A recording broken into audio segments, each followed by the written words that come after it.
the hostage had the opportunity to simply walk away. No money was exchanged, and the bad guys weren't mad when it was all done. That's Chris Voss, former lead international kidnapping negotiator for the FBI and the founder and CEO of the Black Swan Group. When Chris was on New York's terrorism task force in the 90s, there was one thing standing between him and the world of high-profile negotiations. Well, I was trying to get on the team, the hostage negotiation team in New York, and I was told that I was eminently unqualified. And then a woman, Amy Bondrow, that was in charge of the team, said, go and volunteer on a suicide hotline. And when I got there, that's emotional intelligence on steroids. And I was so blown away at its application that I started then putting it into my daily life. And as soon as I started seeing a difference there, I was hooked. I was really hooked. It was magic. On this week's episode, Chris and I discussed the illusion of control, why a good negotiator should forget rationality, and what we can learn from Leonardo DiCaprio in the movie Inception. Oh, they're fine. Everything's good. But the point was, you asked the question, which plants a seed in their mind. And then they're going to think twice about it. And you need to ask those questions a couple of times. Enough so that this person starts to think to themselves, maybe I better double check. That's coming up on the Game Changing Attorney Podcast. I'm Michael Mogul, founder and CEO of Crisp Video, the nation's #1 law firm growth company. I've built my business through practice, not theory. Crisp started with just $500 to my name and has grown to over 8 figures in revenue over the last few years, earning a spot on the Inc. 500 list of the fastest growing private companies in America. Our approach has been to take everything we've learned about generating massive growth within our own organization and help the country's most ambitious and committed law firm owners do the same for theirs. In each episode of this podcast, I sit down with innovative market leaders from the legal industry and beyond to learn from those who thrive in the face of adversity, challenge the status quo, and define what it means to be a true game changer. This is the Game Changing Attorney Podcast.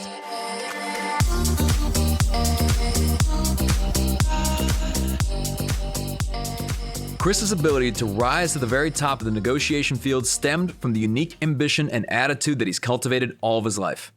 I think of myself as a really regular guy, and I like anything that will give me the edge on people who think they're smarter than me.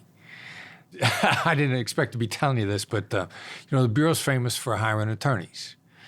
So when I went through Quantico, my overriding goal was to score higher on the legal tests than the attorneys, which I did. So I wanted to beat them, right? Because I figured they were all smarter than me. So I like stuff that can give a regular person an advantage. I think I'm open to learning. I grew up in a very can-do, figured-out environment. Like my father gave me a task and expect me to just figure it out. Literally, my older sister and I tore down the garage in our backyard when I was about 11 years old because my dad wanted a new garage, and he gave us each crowbars and said, go figure out how to tear down a garage. So stuff that is uncomplicated but is ridiculously effective. I found that to be the case on a suicide hotline I was on. It wasn't terribly complicated. It was ridiculously effective. So I've always liked stuff like that. So on that note, I know you've said previously that everything that most people have been taught about negotiation is wrong. Yeah. So what are some of the biggest misconceptions people have when it comes to negotiation? Well, first, that you got to make your argument, that it's a logical, rational approach, that if you just make a great argument, that you're a great negotiator. There is nothing rational. Rationality, by definition, is beauty. It's in the eye of the beholder. So you got to let that go. Like getting to yes was a rational approach to negotiation. Everybody's heard of getting to yes. Anybody that took a negotiation course probably had it on their reading list. It's eminently rational. It's intellectually flawless. Human beings are not intellectually flawless. And actually, I ran across Roger Fisher, and I taught negotiation at Harvard Law School. I was on a teaching staff there. And I got to meet Roger Fisher, who wrote Getting to Yes, along with a couple of other guys. But Roger Fisher's emotional intelligence through the roof. You would never know how good he was with people based on that book because he was in an academic environment. They had to put out a book that was academically rigorous, but his application of it was all emotional intelligence. So it's a rambling answer that negotiation has got nothing to do with logic. I don't think there's many people that would argue that being good at negotiation is valuable. But how valuable are we talking? Like just in terms of not just the applications in one's business, but in one's life, like just how valuable can it be? It's astonishing. I mean, the difference it makes in people's lives on a regular and consistent basis, people are so blown away by just learning some of the skills that they're saying like, I should be on your staff. They learn maybe 2 ideas and they're killing it. They're doing 10 times better than they were. They're doing better than anybody inside their company that were their internal competition. It's made such a difference. They're just scratching the surface and they change their lives. I mean, they literally change people's lives. Who do you feel needs to or could stand to benefit from becoming a good negotiator the most? Well, if people matter to you, then you will benefit the most because you're going to make better deals with people. It's going to come to you more naturally. This style of negotiation, this emotional intelligence-based approach is the ultimate in collaboration. So if you want to collaborate, then you're going to do well with this. If you want to be adversarial, some of the people that are very adversarial pick and choose certain things from the book and they use it. But being adversarial is toxic, ultimately. It puts a toxin on all your relationships. It becomes how you interact with people, which means across the board, you're going to have trouble maintaining stable relationships that are productive long term. Yeah. And would you say that there are particular traits or skill sets that make somebody a good negotiator? I know you mentioned emotional intelligence, but what are some others? Well, really, if you're open to learning, openness is a characteristic that you can actually test for. In professional sports, they call it coachability. There's something out there called the 5-factor inventory. One of those factors is openness or coachability. So if you're open to learning, or you work hard, or both. I think of myself as somebody who works hard and who's really open to learning. There are some people who are less open to learning, but they work so darn hard, they're going to overcome that just by sheer force of will. So those are the 2 principal characteristics for getting good at this. So along the lines of what you're saying, it seems like a lot of it can be developed. I'm a subscriber to the Daniel Coyle, The Talent Code, the book that he wrote on that. And he pretty much contends that everything is learned. The prodigies, the geniuses, they just started getting their 10,000 hours in before anybody else did. A musical prodigy. For whatever reason, that kid got interested in music and was fascinated by it at 2, 3, 4. So by the time they were 6 or 7 years old, people were suddenly astonished, but they just started putting in their hours sooner. So I'm very much a believer that everything is learned. Pretty much everything is learned. You can't teach height other than that, That's right. Okay. So I'm going to ask you a question that I'm sure this is the very first time you've ever been asked this question. You have a book that's called Never Split the Difference. Why in negotiations should we never split the difference? Yeah, well, there are 2 reasons. It's either a sucker's move or a fool's move. And neither one of those reasons are good. All right, so a lot of people will sucker you into splitting the difference. And, we'll be in a company, we'll be training, and one of their executives who's not in the training will stop me at lunch and go, I split the difference all the time. I use it all the time. So what's wrong with that? And I'll say, well, most people that split the difference just jack up the numbers that they want, put them way out of line, and it's actually a sucker move. They got you back to where they wanted to be the whole time, but they're lying to you, and you're going to think it's fair, the F word, and you're going to be suckered by that move. Every single time somebody pulls me off to the side in a company, they go like, yeah, I always ask for more than what I want so I can end up where I always wanted to be. So number one, it's a sucker move. The other side is probably conning you. Now, what makes it a fool's move? Splitting the difference means I take a little of your idea, I take a little of my idea, we try to blend them together.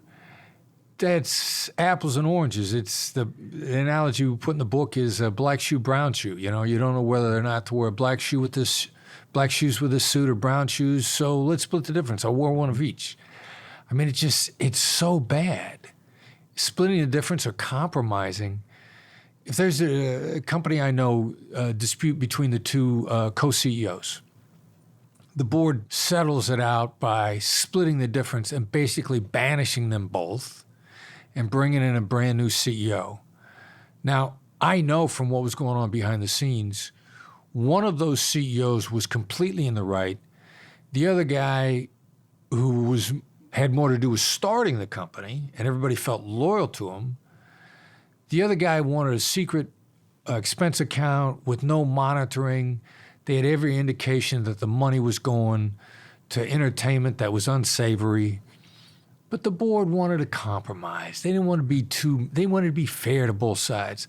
And they threw both guys out. And now the company is struggling to regain its direction. So compromise, splitting a difference, chances are you're going to water down both sides and it's just going to be a bad idea.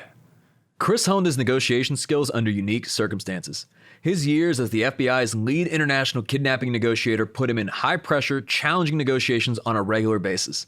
In those situations, the stakes were much higher than in most of the negotiations we experience on a daily basis.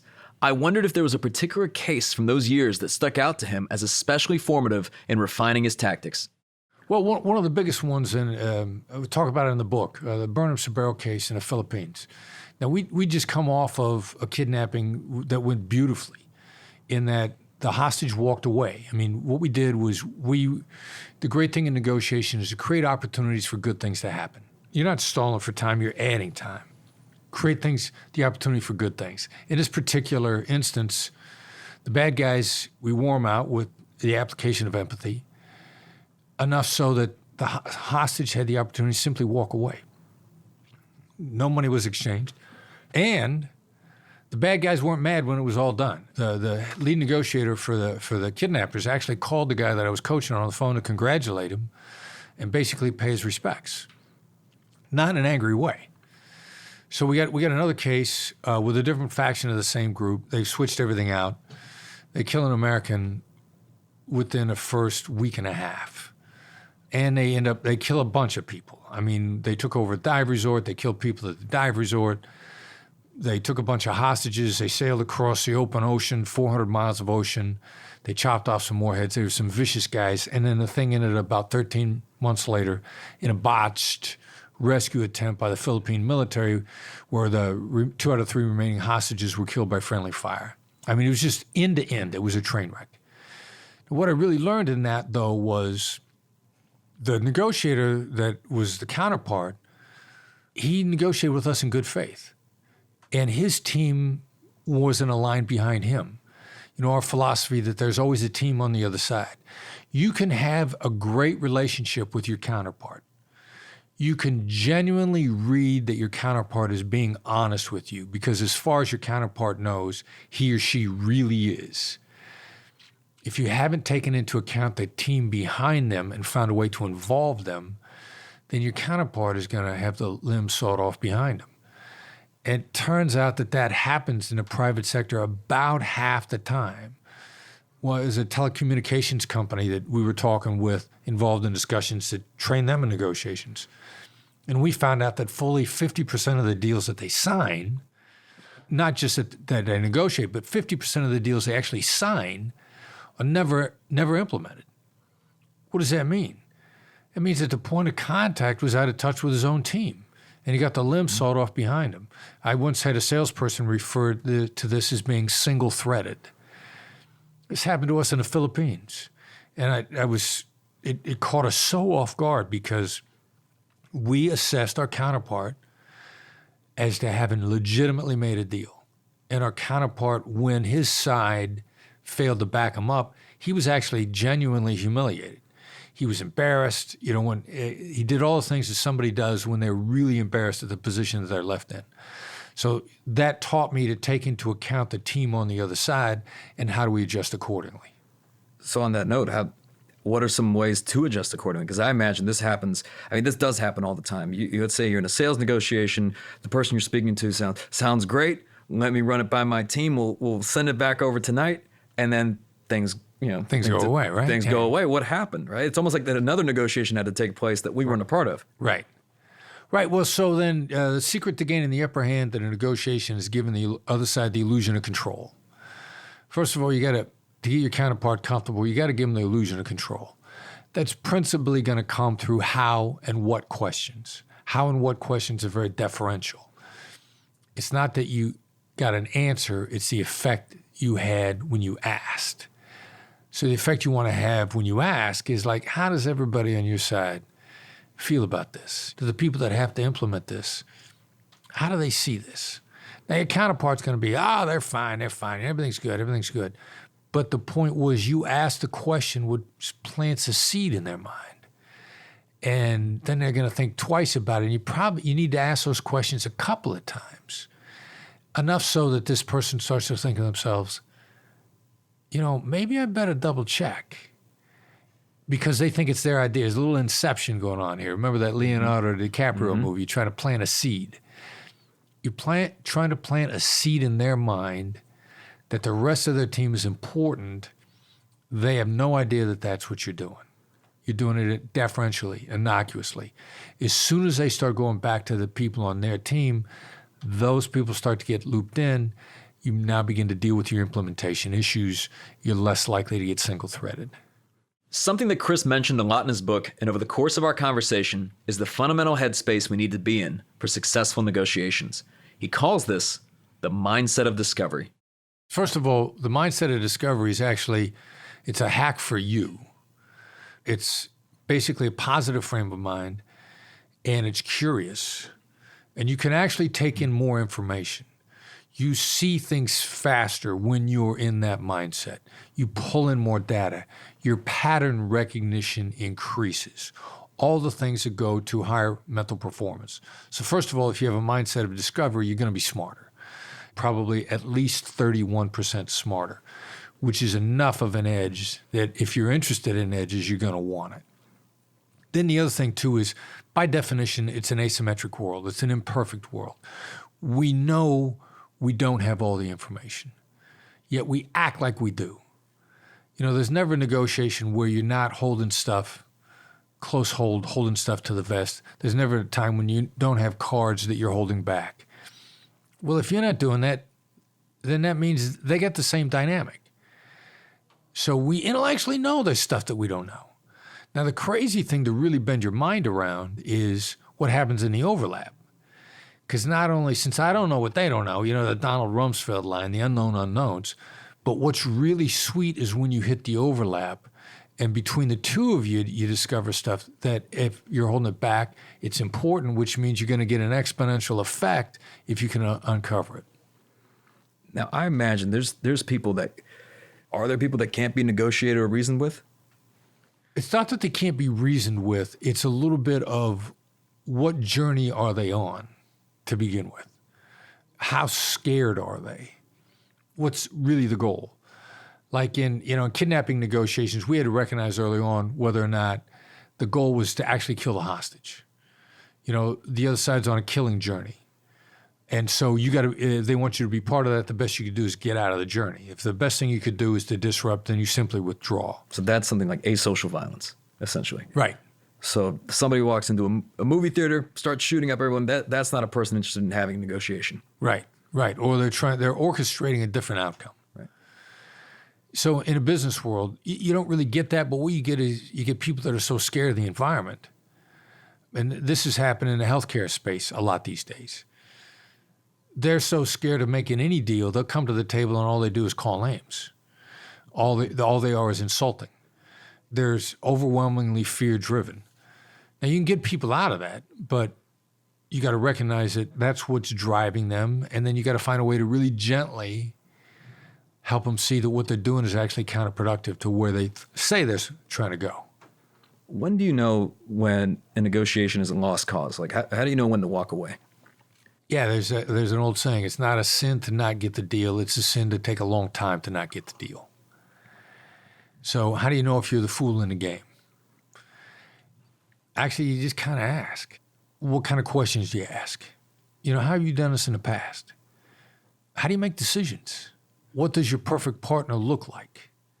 These are how and what questions. They're innocuous. Mm-hmm. You're trying to tease out the other side's vision from them.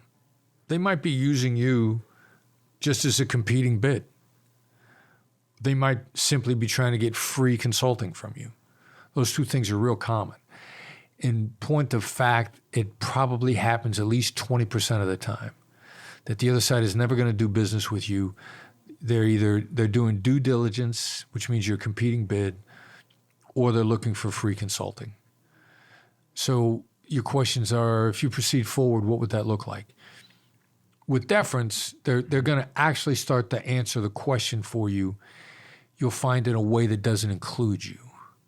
Well, if we were going to move forward and we were going to find a firm, blah, blah, blah, they start laying it out. Now, they'll probably catch themselves about halfway through the explanation and suddenly realize they're describing an outcome that doesn't include you. And then they'll suddenly course correct, which is a great indicator that they caught themselves lying to you and they I've had that happen to me a bunch of times. So the idea, though, is how do you tease out early on in a very polite way whether or not their vision of moving forward includes you? And what about on the other side of that? Like, what are people that, let's say, they would like to make a deal, or they would like to at least work with you, but their vision and their world of working with you does not align with yours, meaning that they want to work with you at either half the price or half, essentially it's something that would not make sense, but yet the conversation is still ongoing. Right. Well, for us, we're also looking for that also early. We're going to pull out early, pull out politely, which leaves the door open. We live by something we call the Oprah rule. The last impression is a lasting impression. I'm going to disengage from that conversation very early. I'm going to disengage politely. Now, you might not let me out of the conversation politely. If you let me out of the conversation politely, then that's a great indicator that we're probably going to see each other again in the future. That you're going to think about it, you're going to come around, you're going to be impressed that I was polite about it, and that will resonate with you, and you're going to want to come back. Now, if you won't let me out of it politely, that's actually a predatory move, which indicated that you were always planning on taking advantage of me. Someone that we coached in a negotiation recently, she refused to be the fool in the game. She assessed them as wanting to get free consulting from her. And she simply failed to comply and said, no, I don't think I can help you. I'd love to dedicate myself to you anytime in the future. If I can, do everything I can to make you successful, but I just don't think we're ready to work together right now. So she exited politely. They sent her a follow-up email saying, we would have gone with you, but you didn't share any information with us. And consequently, we chose somebody that did share information with us. Now, that's a punishing email. Right. And she was really concerned. She had second thoughts like, did I do the wrong thing? Did I miss an opportunity here? Because they said that's why they didn't hire me. And I said, was that a nice email as a follow-up? I go, no. I said, that's a punishing email. That's a predator's move. The predator always intended to victimize you, and when a predator can't victimize you, they'll get mad at you because you didn't play your role, which is another indication that they were trying to take advantage of you all along, and you made the right decision. So if I try to extricate from you politely and you won't allow me to extricate politely, that just tells me I'm on the right track and I need to get out of this conversation. Yeah, and sometimes we've seen walking away as even a negotiation tactic. Now, if you have to do that in order for somebody to ultimately say, wait, we want to work with you, is there a relationship there? If that has to take place, if it has to get to the point where one party walks away in order for a deal to get done. No, I mean, I don't do that as a tactic. To me, that's a risk. We believe in being honest. Right. So to pretend I'm walking away when I'm not would be to be disingenuous. And if I come back, then I'm telling you that I'm disingenuous, that it was a tactic and I'm not sincere. If I walk away, I've got at least 2 or 3 things that back up my assessment that you're the wrong deal for me. And when I walk away, that's it. I'm ghosting you at that point in time. You can follow up with me all you want. I'm not gonna respond. Yeah, and a lot of this just stems from the fact of what type of relationships do you want to have? Do you want them to be built on trust, or right. Somebody perhaps being malicious or manipulating something, which in the long term never really plays out in a good way. If you don't pay for it on the front end, you'll pay for it on the back end. No, it's blood money. Right. Yeah, even if it's a lot of money. Oh yeah. It's blood money, which ages you. And how do you replace that? While there are certain proven tactics that can be learned and employed to be a good negotiator, if you want to be great, there's something bigger, but more subtle at play. A nuanced skill set that challenges us to look inwards at our own emotional intelligence, our understanding of empathy, and at the neuroscientific modeling of the human brain itself. We're trying to put a little bit more of a spin on empathy, take it away from how it's become used. I mean, in society today, empathy is sympathy, empathy is agreement, empathy is compassion. And which then, if that's required, then it really limits who you can apply it with. Empathy was never meant that way. It was meant as understanding. It's originally an interpretation of a German word that was about understanding art. Didn't even actually have anything to do with people. So tactical is, on top of everything that we've learned about empathy, which is just genuinely understanding, not agreeing, we know how the brain works. I mean, we got neuroscience. Like in the last 5 to 7 years, we put people in fMRIs. We watch the electricity move around in their brain. We watch how they respond to very specific emotional stimulations or what makes those emotional stimulations dissipate. So if we have actual neuroscience rules, why don't we tactically apply them? And that's the idea of tactical empathy, understanding combined with neuroscience for effective communication. So another thing you've said on the note of empathy is that empathy is necessary for influence. Wow, yeah. Why? Well, it's a hack. I mean, it is the world's great hack for influence, for low maintenance influence, for durable influence, for lasting influence. Like the crazy thing about it, one of Daniel Goleman's book called Focus, there's a chapter in it called the Empathy Triad. He talks about 3 types of empathy. One of them he refers to as cognitive empathy, which is very, very close to tactical empathy. And he says the people that are best at cognitive empathy are sociopaths. And why would sociopaths accidentally adopt this approach? Because it works. And it's durable. And it's low maintenance. And sociopaths are not known for their work ethic. They want to influence as many people as possible with as little effort as possible. And they don't want to have to come back to you every half hour to keep you on track. Tactical empathy. It's low maintenance and it works. So because you mentioned sociopaths, when people think about even learning a lot of these strategies in negotiation, I'm sure some people initially might think, well, that sounds manipulative. Right. Right. How do you bridge the gap? Because obviously the applications are very different, right? It's the same thing you look at marketing and say, okay, well, people with cult followings are great marketers, right? Right. Just as long as you don't start a cult. Right. Yeah, that's actually a really good point. You know, it's a tool. You know, one person's influence is another person's manipulation. I get asked the question a fair amount of time, and, you know, isn't what you're doing, isn't that manipulative? And I'll take out my phone, you know, and I'll say, have you got one of these? And they'll say, well, yeah. Well, you know, there are some really bad people using these for really evil things. So doesn't that mean you should give up your phone? Well, no, I don't use it for evil things. Well, that's exactly the point. You know, tactical empathy is extraordinarily influential. What are you using it for? If you're using it for bad things, ultimately it's going to catch up to you. And your relationships are going to go away, and then word is going to get out that you can't be trusted. Use your powers for good and not evil. And you're going to find yourself surrounded with phenomenal people. So we talked about tactical empathy. There's another phrase that you use, and I had to look this up when I first heard it, neural resonance. Yeah. And I was like, Chris, hold on a second. I had to type it in and figure out what this means. But as I started to see, it's incredibly fascinating. Talk to us about it. Well, you know, again, this gets back to sort of how the brain works. You know, the electrical wiring in our brain. And the amygdala in the middle of our brain, almond-sized organ, which pretty much every thought that we have either starts there or goes through there. The amygdala is a nerve center, and, you know, pun intended, I suppose, command post. 75% of the amygdala is dedicated to negative thoughts. So what do? Well, you understand that that's the way people are wired. People are wired to survive, not to succeed. You know, we're wired to be 75% negative because we'll survive, but we won't thrive. We won't succeed. And so you take that into account. You begin to understand how do you lift it up to the next level.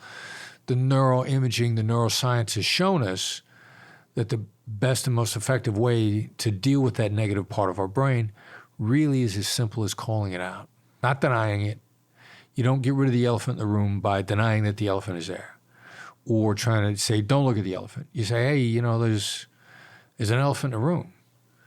And that begins to diminish it, if not make it go away entirely. And that's what we're talking about when we're trying to get people to resonate with one another understanding how we're wired and how the electricity actually runs through our brain.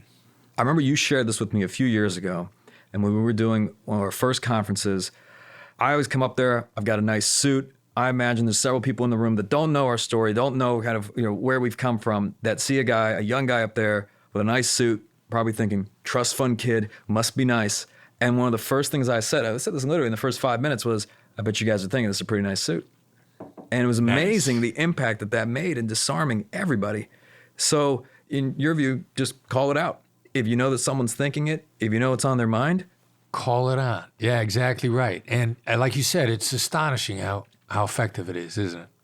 So what about then the differences between like... Nice application, by the way. Nicely done. Thank you. Well, I had some help. The day before, I had a guest in our office that literally introduced me to that. So I changed it on the fly. I was like, okay, this could work. Who was that guy? Yeah. So and this actually goes into the next question in the sense of active listening versus selective hearing. And it seems like nowadays, I can't think of a time. It almost seems like it's even getting, either it's always existed or we're just seeing it now in a heightened way where people their cognitive bias and the information they consume is very, very much focused on supporting what they believe as opposed to like really looking at it from multiple perspectives. I think it's more you're seeing it in a more heightened way. The one real downside to focusing on being good at listening to people is I'm surprisingly intolerant of not being listened to. If you're not listening to me, I'm going to notice it really early. We coach people that your most valuable commodity is your time. So if you're not listening to me, you're wasting my time. And I'm going to give you a couple of chances to try to get out of it. But if you're going to waste my time, then again, I'm probably going to ghost you. You're going to be really surprised. Hey, I thought this relationship-oriented guy is not getting back to me. Well, because you were wasting my time. So there's this F word that you used, and it's an extremely powerful word, apparently. The F-bomb. The F-bomb. Talk to us about it. Fairness. The F word. And it's one of those things, too, a heightened awareness of. Until we started looking for it, and now it's hard to find any negotiation ever that somebody doesn't drop the word fair in at some point in time. And it punches emotional buttons in such an invisible way that the cutthroats use it constantly. Hey, I've given you a fair offer. If I say that to you, it's going to knock you off your game.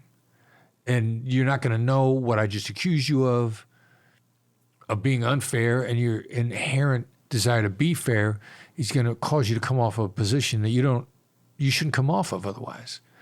So the cutthroats use it. Also, but legitimate people use it when they feel backed into a corner. The first time I really noticed it, a friend of mine, she's one of the best people I know in the entire world, the most genuine, decent people I know.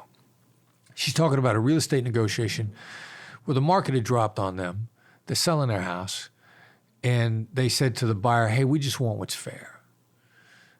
And the buyer raised their offer. Now, is it the buyer's fault that the market dropped? Those are the market conditions. It's not their fault. Why should they have to pay more just because they didn't do it? They didn't do anything. But they were so caught off guard by it that they raised their offer. And this was implemented by somebody I know to be a genuine human being. And I remember being fascinated by that for the longest time. So, collectively within my company, my son, myself, Derek Gaunt, genius negotiator. My son is a better negotiator than I am. We started looking for it. We see it everywhere. So if it's always going to be there, to be forewarned is to be forearmed. What kind of emotional triggering responses will there be? How do you get out in front of it so that it doesn't damage the relationship?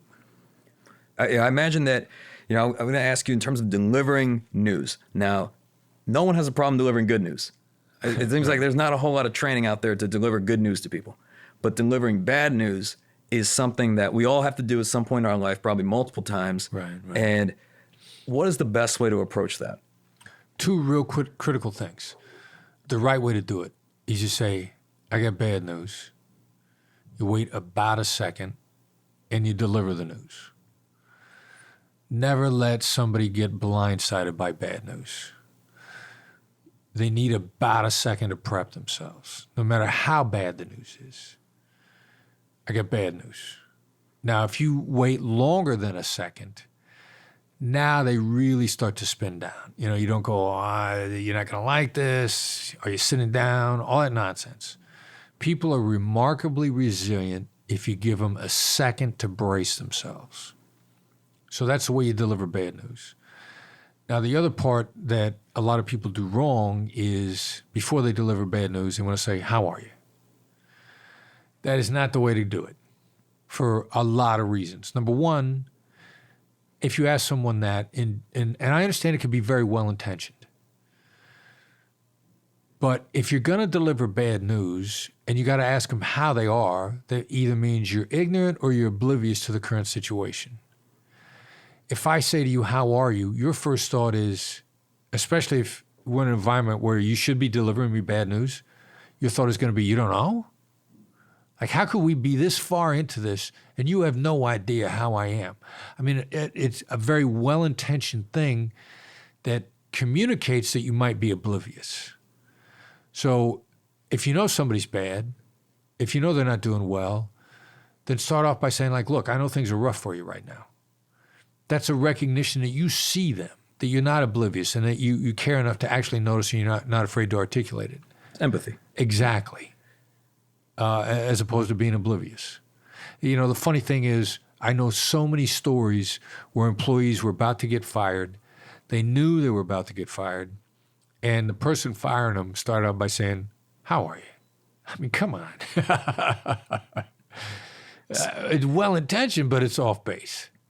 So the better approach is coming in and saying, got some bad news. Got bad news. Today's your last day at our organization. That would be perfect. They're not going to be shocked. They're going to appreciate the warning. They're going to appreciate the fact that you then didn't hold them and let them twist in the wind for a long period of time. Give people the chance to be emotionally resilient, and they will be.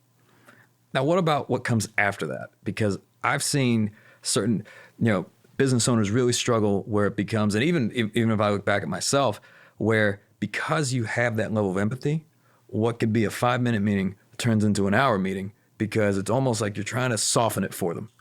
Right. Yeah, and that attempt to soften it is well-intentioned but torturous. You rip the Band-Aid off. Just because you don't want it to hurt doesn't mean you should rip it off more slowly. The most humane thing to do is to let them have it. Don't let them twist in the wind. You cannot soften a blow. There is no gentle way to cut off somebody's head unless you're trying to cut it off nicely, then it's going to be torture. What do you do after that? Have a game plan laid out. They're going to be in a little bit of a state of shock. You're going to say, here's how we're going to proceed. There are a couple of immediate concerns that they're going to have. You got to give things a chance to sink in, and then you begin to address the immediate concerns. People want a way forward. They want to know what the truth is. They appreciate straight shooters. What's a straight shooter? A straight shooter is somebody who tells the truth in an emotionally intelligent way. They don't let people twist in the wind. They don't torture people in the guise of being nice. So you mentioned earlier that I believe this happened actually the same year. When you retired from the FBI, you started a negotiation coaching and training company by the name of Black Swan. Right. And I can say with confidence, we've had several team members go to these events that have participated in the trainings. It has been transformational for us. And I'm not saying that just because you're sitting here. I mean, we've literally seen the results. But why the name Black Swan? Yeah, well, originally inspired, Nicholas Nassim Taleb wrote a book, 2007, called The Black Swan, The Impact of the Highly Improbable. So at the same time I'm coming out of the FBI. I stumbled across a book. I take a deeper dive into it, and I see that he originally got the idea from the 16th century Europe. All they ever saw were white swans. They thought if there would ever be a black swan, it would be an impossible thing. And then subsequently they discovered black swans in Australia. So the idea that small, little, innocuous things can have a tremendous impact. How do you uncover the little things that have the great impact, the impact of the highly improbable? How do you become the type of person that makes little changes and it has a huge impact on everything that you do? So it's a double metaphor, uncovering the black swans in the negotiation, where the unknowns overlap, and then also being someone who just makes slight changes in your approach, and it has a huge difference on everything.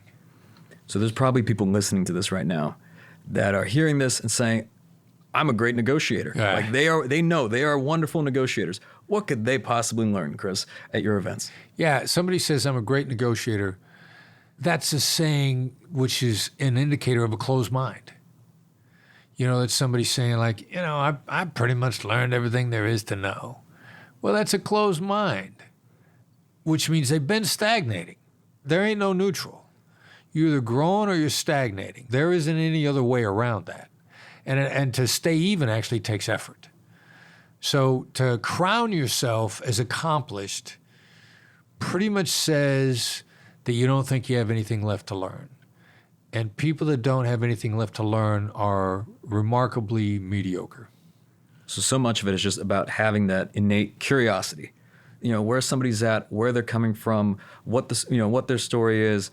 People love talking about themselves, right? It's like, when in doubt, ask them a question. If you'll just listen. Yeah. The people who don't want to talk about themselves are the ones that are fed up with not being listened to. I'm not going to talk about myself if you're not going to listen.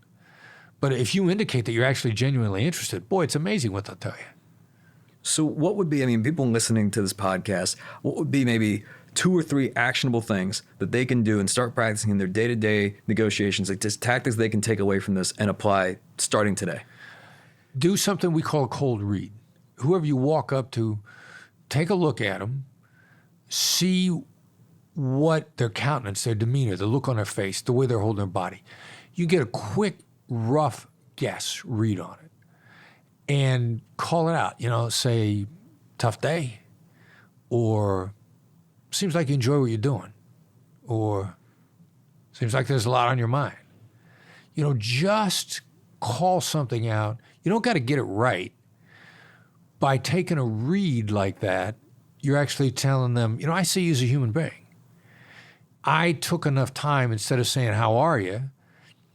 I'm going to make a guess on how you are. You'll be astonished at the number of people that they'll just kind of, they'll wake up or they'll shake it off. You know, I walked up to an airline person at LAX a couple of months ago. The type of person that was looking away from me, so was ordered to not wait on me. And she finally meets my eyes, and I walk up there and I go, tough day? And she shook it off and it brightened up. And she says, no, as a matter of fact, no, it's not. You know what? It's not. How can I help you? Completely changed her mood in the moment by just calling out what I saw. It almost, it's like a pattern interrupt in a way, right? That's a real good description. It is a pattern interrupt. Because I'm curious, just in your experience, I know you travel a lot.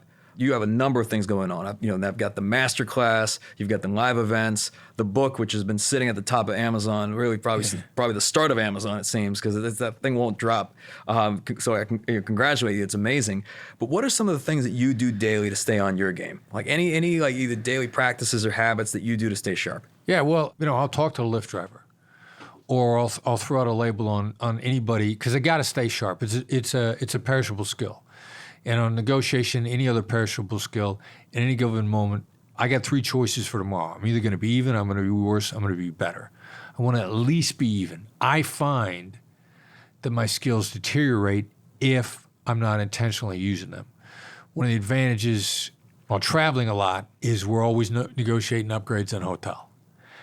And so this is an opportunity for me to take an approach that at least is going to make the person behind the counter feel better.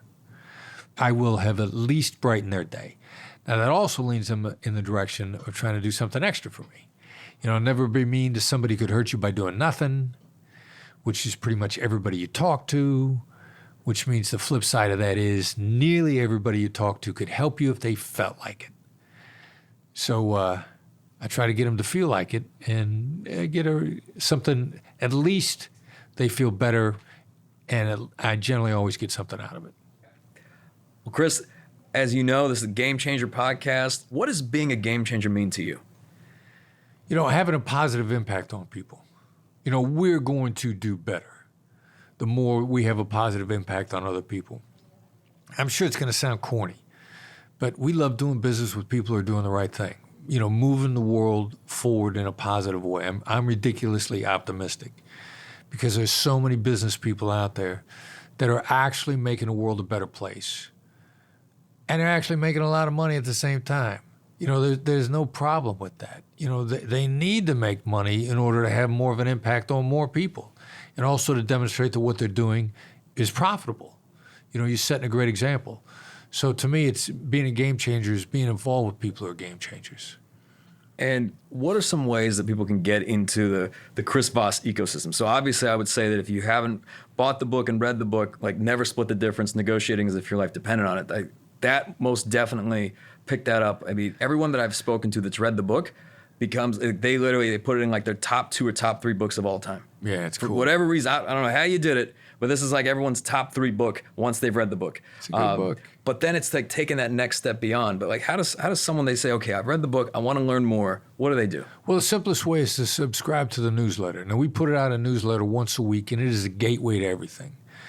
The reason I really love the newsletter, in addition to the fact that it's free, it's good price, but it's actionable. Some people's newsletters, they try to be thorough. They give you 7 articles to read, and you're not going to read any of them. We send out one short, sweet, actionable article in each newsletter, period. Comes out on Tuesday mornings. You can implement the ideas that morning. It's actionable. It's specific. So you can start using it right away. And then if we have extra training, it's the gateway to everything. We have training announcements. If we got something new coming up, if we got a 1-day course this year, we're debuting a 2-day course. It's the avenue to everything. It's a direct avenue to everything that we do. So where would someone go to subscribe? Of course. All right, so text to sign up is the simplest way we're doing it right now. Send the message FBI Empathy, all one word. Lowercase is fine. Just don't let your spell check put a space between FBI and empathy. You send FBI Empathy to the number 22828. And that number again is 22828. FBI Empathy. You get a response back asking for your email, and then you're off to the races with us. I want to say thank you to Chris Voss for his incredible insights, just a wealth of actionable information. And if you haven't picked up a copy of his book, Never Split the Difference, I highly, highly, highly recommend it for anyone in any industry. What particularly resonated with me was Chris when he mentioned that there's no gentle way to cut off somebody's head, unless you cut it off nicely, and then it's going to be torture. So when we're delivering bad news, just rip the Band-Aid off. Just make it happen, and people will appreciate you for it. You've been listening to the Game Changing Attorney Podcast with me, Michael Mogul. If you enjoyed this episode, I'd really appreciate it if you could share the podcast with at least one other ambitious law firm owner who you believe would benefit, and you know what? Maybe more than one. For more information on our interview with Chris Voss, see the show notes for this episode in your podcast app or visit GameChangingAttorney.com. And join us next time when we'll be talking to Anthony Johnson, America's techiest lawyer, about running a law firm like a software company and what it means to be a disruptor in the legal industry. A lot of lawyers have a lot of data. All of them don't know dick what to do with it. They don't know how to, I got 50,000 records of clients from the past or whatever. Okay, cool. Run me a report on 27-year-olds that were smokers that you settled or referred out in New Jersey and Pennsylvania. That's not even that hard. The data is out on the internet, whether it's Facebook or Google or whatever. And once you have this machine that could digest data, your understanding is exponential because all the data lives on the internet. It's not that hard to get. That's next time on the Game Changing Attorney Podcast.